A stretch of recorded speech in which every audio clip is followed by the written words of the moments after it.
जय माता रानी दोस्तों, आप सभी का बहुत बहुत स्वागत है आपके अपने चैनल राधा कृष्ण ऑफिशियल में। उम्मीद करती हूँ आप लोग बहुत अच्छे होंगे।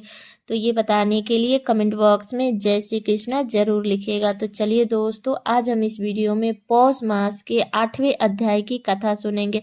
तो आज हम 8वें अध्याय में भगवान श्री कृष्ण की कई सुंदर सुंदर कहानियां सुनेंगे। तो आप लोग कहानी पूरा जरूर सुनिएगा और कहानी सुनने के बाद में आप लोग वीडियो को लाइक और चैनल को सब्सक्राइब जरूर कर दीजिएगा। तो चलिए सुनते हैं आज की कहानी।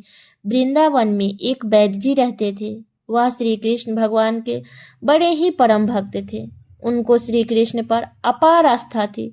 वह श्री कृष्ण की भक्ति में मग्न रहते थे। वे अपनी पत्नी से कहते कि तुमको दिन भर के लिए जो भी सामान चाहिए एक चिट्ठी पर लिख दिया करो। वैद्य जी जब दुकान पे जाते तो चिट्ठी पढ़ते और सामान के भाव देखते और श्री कृष्ण से प्रार्थना करते हैं कि कन्हैया आज के सामान की व्यवस्था कर देना। जैसे ही उन्हें जितने धन की आवश्यकता होती उसकी व्यवस्था हो जाता तो वह अन्य मरीजों से पैसा भी नहीं लेते थे और अपने गांव लौट जाते थे और ईश्वर की भक्ति में मग्न रहते थे।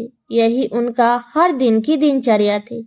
एक दिन वैद्य जी ने दुकान पर आकर चिट्ठी खोली तो एकदम से सन रह गए, मानो आंख के आगे तारे चमकने लगे हो। लेकिन अगले ही पल श्री कृष्ण पर विश्वास करके स्वयं को संभाला। पत्नी राशन के सामान के नीचे लिखा था कि बेटी के दहेज का सामान और राशन के सामान के आगे उनके भाव लिख दिए, लेकिन दहेज के सामान के आगे उसने कन्हैया ही जाने यही लिख दी।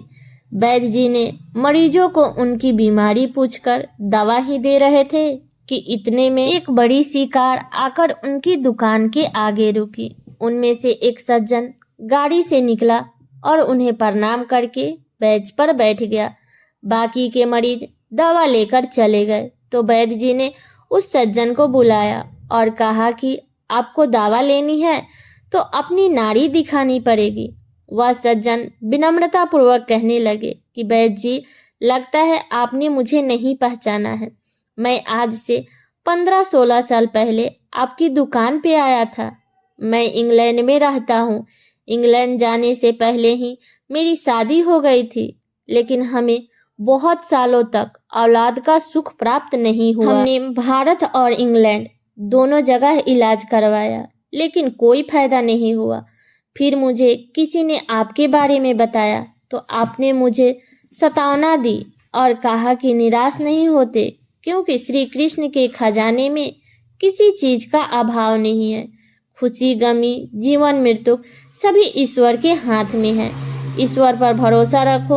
अगर कन्हैया की कृपा हुई तो तुमको संतान सुख अवश्य मिलेगी। आपने मुझे दवाई की पुड़िया बना कर दी और उसे खाने की विधि भी बता दी। आपने उन पुड़ियों के लिफाफे पर श्री राधा कृष्ण का नाम लिखकर मुझे दे दिया। जब दवा लेने के पश्चात मैंने आपसे दवा के पैसा पूछे तो आपने कहा कि पैसे देने की जरूरत नहीं है, लेकिन जब मैंने पैसे देने के लिए जोर डाला तो आपने कहने लगे कि मैंने आज का खाता बंद कर दिया है। मुझे यह बात समझ नहीं आई तो आपने बताया था कि मैंने अपने घर के खर्च के लिए जितनी रकम श्री कृष्ण से मांगी थी वह मुझे मिल गई है। अब मैं किसी से भी पैसा नहीं ले सकता। आपके विचार सुनकर मैं बहुत प्रभावित हुआ और आपको प्रणाम करके लौट गया।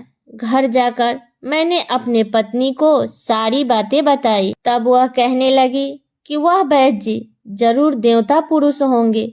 उसने विश्वास करके दवाई खाई। उसके पश्चात मेरे 3 बच्चे हुए। हम पति पत्नी हर समय आपको धन्यवाद देते हैं।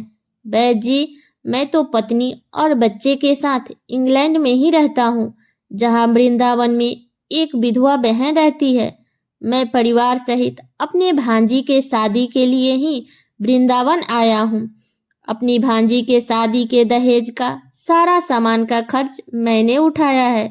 दहेज का सारा सामान इकट्ठा हो चुका था, लेकिन अचानक बीमारी के कारण मेरी भांजी की मृत्यु हो गई। भांजी की मृत्यु के पश्चात मुझे ना जाने क्यों आपकी बिटिया का ख्याल आया, क्योंकि जब मैं आपसे दवा लेने आया था तब मैंने आपकी बिटिया को देखा था। मुझे लगा कि अब तो वह विवाह के योग्य हो गई होगी, इसलिए मैंने और मेरे परिवार ने निश्चय किया कि आपसे पूछकर दहेज का सारा सामान आपके घर पर भेजवा दिया जाए। मैं शादी के बाकी खर्चे के लिए नकदी पैसा भी देना चाहता हूँ। आपसे विनती है कि आप मना मत करना। उनकी बातें सुनकर वैद्य जी ने विस्मित थे। वैद्य जी पत्नी की लिखी हुई चिट्ठी उनको दिखा दी। वैद्य जी कहने लगे कि जब सुबह मैंने दुकान पर आकर चिट्ठी खोली तो पत्नी ने राशन के सामान के बाद लिखा था कि बेटी के दहेज का सामान। मैंने उसके आगे लिख दिया कि यह काम कन्हैया ही जाने। मेरे जीवन में आज तक कभी ऐसा नहीं हुआ कि जो चिट्ठी पर लिखा है वह मुझे ना मिला हो। वैद्य जी बोले कि मुझे आपकी भांजी की मृत्यु का दुख है, लेकिन मैं विस्मित हूँ कि कन्हैया आपने कैसे कैसे रंग दिखाते हैं। चिट्ठी देखकर वह सज्जन भी विस्मित थे। वैद्य जी कहने लगे कि मुझे जो भी मिला है वह मेरे उस कन्हैया की कृपा से मिला है। ऐसे ही है श्री कृष्ण, तभी तो कहते हैं कि भक्ति ऐसी करो कि कष्ट भक्त पर हो और फिक्र ईश्वर को हो कि इसके कष्ट को दूर कैसे करनी है। तो ये है श्री कृष्ण की पहली कथा। अब चलिए सुनते हैं श्री कृष्ण और रसखान की कथा। श्री कृष्ण के भक्त रसखान जी के बारे में किंवदंती है कि एक बार रसखान जी अपने उस्ताद के साथ मक्का मदीना जा रहे थे। रसखान जी के उस्ताद कहने लगे कि रास्ते में आगे हिंदुओं का तीर्थ वृंदावन आने वाला है। वहाँ के बारे में कहा जाता है कि वहाँ काला नाग रहता है जो लोगों को डस लेता है। इसलिए रसखान वहाँ पहुँचने पर तुरंत आगे पीछे दाएं बाएं मत देखना, नहीं तो वह काला नाग तुम्हें डस लेगा। तू सीधे मेरे पीछे पीछे आना। उस्ताद की बात सुनकर रसखान जी के मन में इच्छा जागृत हो गई कि क्या वह काला नाग मुझे दिखाई देगा। वृंदावन पहुंचते ही उस्ताद ने पुनः रसखान को चताया कि रसखान यहाँ ध्यान से रहना, यहीं पे काला नाग रहता है। इधर लीलाधारी श्री कृष्ण की लीला शुरू हो गई। रसखान जी को कभी दाएं से कभी बाएं से बांसुरी की धुन सुनाई देना शुरू हो गई। अभी बांसुरी की धुन से ही वशीभूत ही हो रहे थे कि इतने में पायल की झनकार भी सुनाई देने लगी। दाएं बाएं तो छोड़ो, रसखान चारों तरफ देखे तो कोई दिखाई नहीं दिया। जैसे ही यमुना के किनारे पहुंचे तो श्री कृष्ण के साथ राधा रानी की मधुर छवि देखकर भाव विभोर हो गए। अपने शरीर की सुध बुध खो बैठे। उस परम मनोहर छवि को देखकर बौरा गए थे।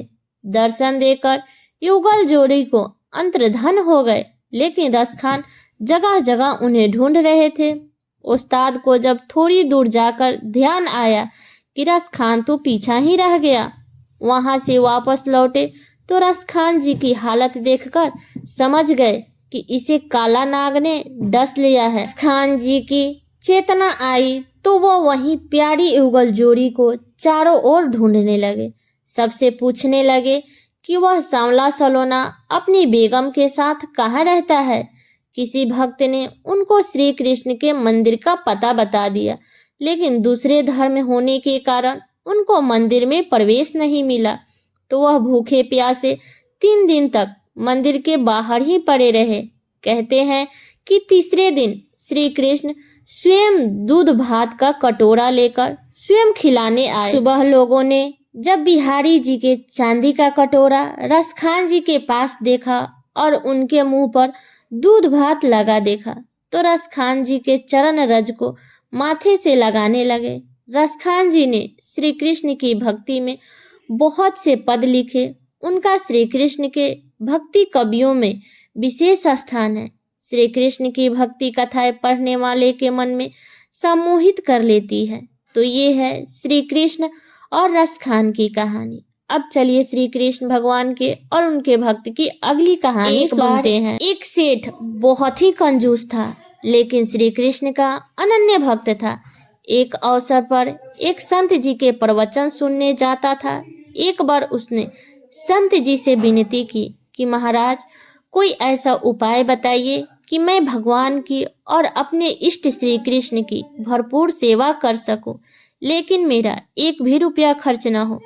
संत जान गए कि यह व्यक्ति बहुत ही कंजूस है, लेकिन श्री कृष्ण के प्रति उसकी श्रद्धा देखकर संत जी ने उसे अद्भुत उपाय बताया। संत जी कहने लगे कि तुम श्री कृष्ण की प्रतिदिन मानसिक पूजा किया करो। मन में ऐसा विचार करो कि तुम उनके श्री विग्रह को स्नान करा रहे हो, उन्हें बहुमूल्य सुंदर वस्त्र धारण करा रहे हो और उनका उत्तम श्रृंगार कर रहे हो, उनको बढ़िया से बढ़िया भोग अर्पित कर रहे हो। इसी विधि में तुम्हारा एक भी पैसा खर्च नहीं होगा और तुमको अपने आराध्य की भक्ति और सेवा दोनों का आनंद आएगा। संत मुस्कुराते हुए बोले, यह मानसिक पूजा है, इसमें कोई कंजूसी मत करना। संत की बात सुनकर सेठ जी ने श्री कृष्ण की मानसिक पूजा आरंभ कर दी। अब उनका नियम बन गया था कि वह स्नान के पश्चात भाव से श्री कृष्ण के विग्रह को स्नान करवाते, वस्त्र धारण करवाते और दूध में शक्कर डालकर उनको भोग लगाते। अपने मानसिक पूजा के इस नियम को करते हुए उन्हें कई वर्ष बीत गए। अब तो सेठ जी को कई बार अनुभूति होती कि जैसे श्री कृष्ण स्वयं उनका भोग ग्रहण करते हैं। एक बार सेठ जी जब श्री कृष्ण की मानसिक पूजा के दौरान स्नान करवाने और श्रृंगार करने के पश्चात जैसे ही भोग के दूध में शक्कर डाल रहे थे तो उन्होंने 1 चम्मच की जगह 2 चम्मच शक्कर डाल दी। कंजूस सेठ के मन में विचार आया कि 1 चम्मच शक्कर निकाल लेता हूँ, किसी और दिन काम आएगी। जैसे ही वह दूध से शक्कर निकालने लगा तो उसे एहसास हुआ कि श्री कृष्ण ने उसका हाथ पकड़ लिया हो। भगवान कहने लगे कि रहने दे, ज्यादा शक्कर तुमने तो मेरी पूजा में 1 पैसा भी खर्च नहीं किया। मानसिक पूजा में भी तुम्हारी कंजूसी की आदत जाती नहीं है। भगवान का स्पर्श पाकर सेठ कृतार्थ हो गया था। प्रभु के स्पर्श का एहसास उसके लिए अकल्पनीय था। उसके नेत्र से आंसू बहने लगे। उसने अपनी मानसिक पूजा के बल पर ही भगवान के दर्शन पा लिए थे। इसलिए कहते हैं कि ईश्वर तो भाव के भूखे होते हैं। तो ये है भगवान श्री कृष्ण की 3 नई कहानियाँ। तो ये कहानी मेरी यहीं तक का था। कैसा लगा ये कहानी आप लोग कमेंट करके ज़रूर बताइएगा। चैनल पे नए आए हैं तो सब्सक्राइब कर लीजिएगा, बेल आइकन को प्रेस कर दीजिएगा, जिससे मेरे वीडियो का नए नोटिफिकेशन आप सभी के पास में सबसे पहले पहुँचे। और वीडियो को लाइक कर दीजिएगा, क्योंकि आपकी एक लाइक से मुझे बहुत ही मोटिवेशन, हिम्मत और प्रेरणा मिलती है। इसलिए वीडियो को लाइक कर दीजिएगा और वीडियो को शेयर कर दीजिएगा, ताकि हर कोई श्री कृष्ण भगवान की इस सुंदर सी कहानियाँ को सुन सके। तो चलिए दोस्तों, मिलती हूँ अगले वीडियो में किसी नए वीडियो के साथ में। तब तक के लिए नमस्कार।